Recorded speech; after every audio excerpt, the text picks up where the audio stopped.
So welcome to the next in our online messages brought to you by the Friends at Center Church. This is Reverend Tom Bentley, the pastor, hoping that these messages can help you in your journey of life. If you'd like to know more about Center Congregational Church, there'll be some information for you at the end of this video. So thanks for spending time with us.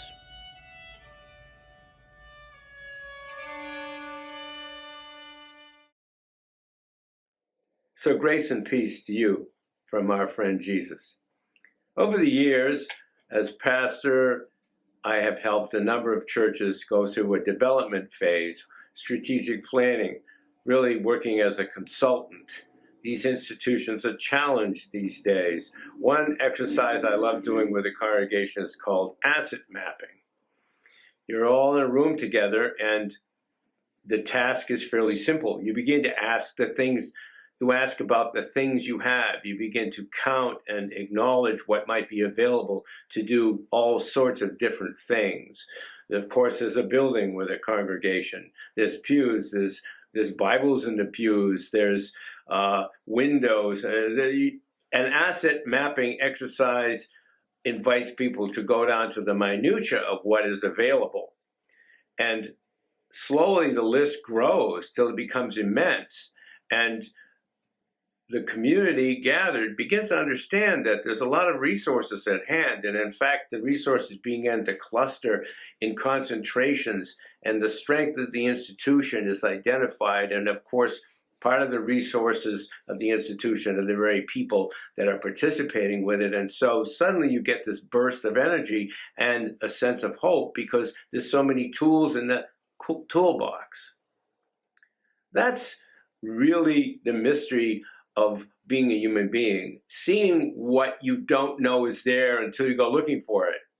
Now, it's tempting to lose heart these days, isn't it?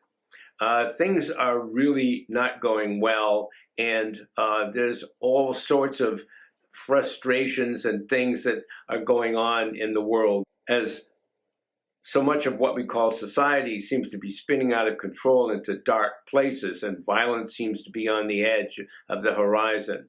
This is not the first time we felt this way in history, but right now there's a convolution, a concentration of events from different aspects of our human community. The social media, the communications, the climate change crisis, the refugee crisis, the economic strains, the inequality, racism, sexism, all these things are clustering together, and it's very difficult to see how the future might be bright in any way. Sometimes you even wonder if there is going to be a future.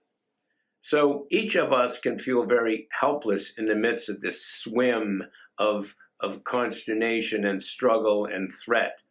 But divine grace offers us something which can we not acknowledge? Let's take a look at what Paul says in 1 Corinthians.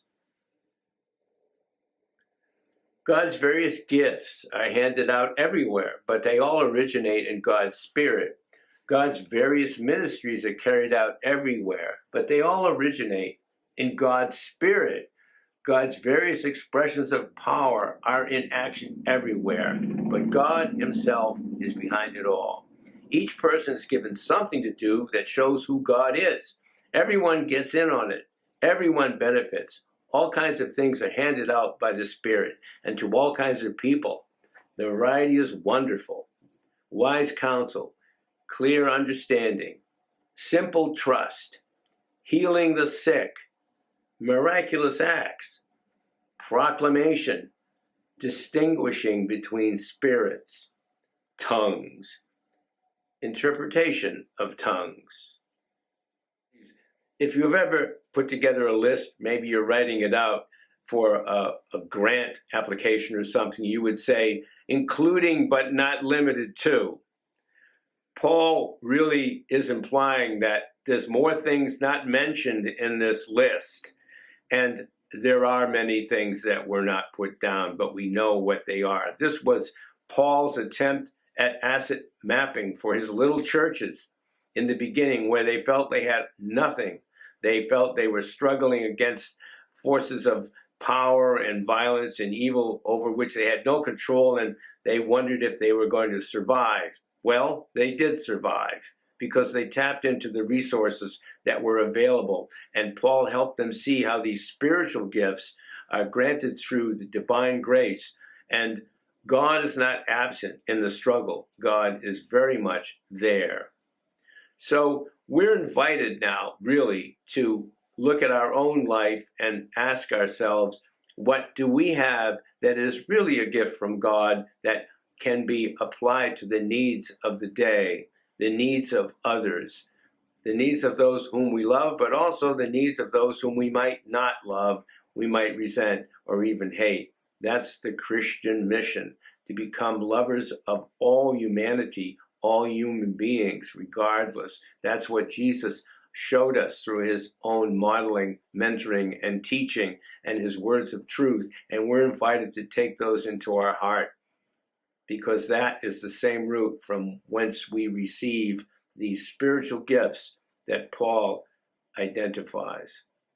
The gospel reading this week is when Jesus goes to the wedding and turns the water into wine. It's a miracle. We can read it different ways, but can we understand that water, and in this case the water was used for washing hands, is pretty much a common substance, a utilitarian substance in this story, but Jesus turns it into this miraculous wine that is not to be even paralleled by anything that exists already in the vineyard. This is something special, and people of faith also understand that this is his blood that is being offered as sacrifice, so that amazing and great things can happen through all of us in the bond of faith we can know through Jesus.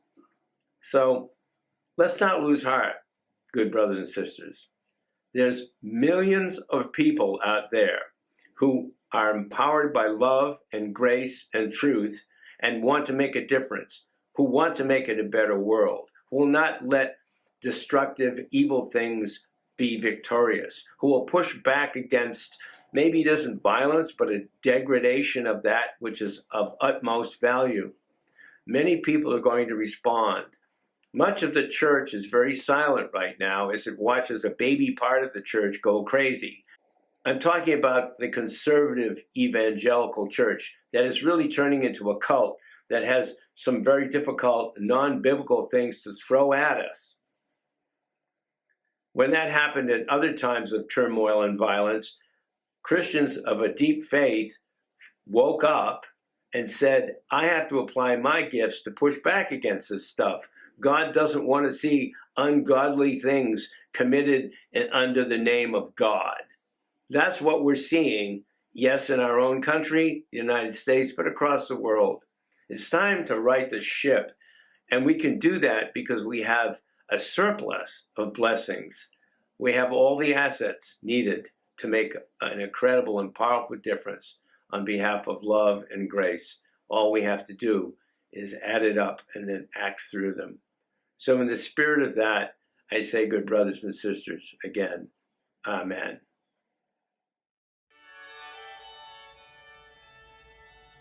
So, thank you again for spending time with us. If you'd like to know more about Center Congregational Church, you can go online at center-church.org. And of course, we'd always love to hear from you. You can call us at the phone number above, or you can reach us at the email address provided. So, peace and best wishes. Goodbye.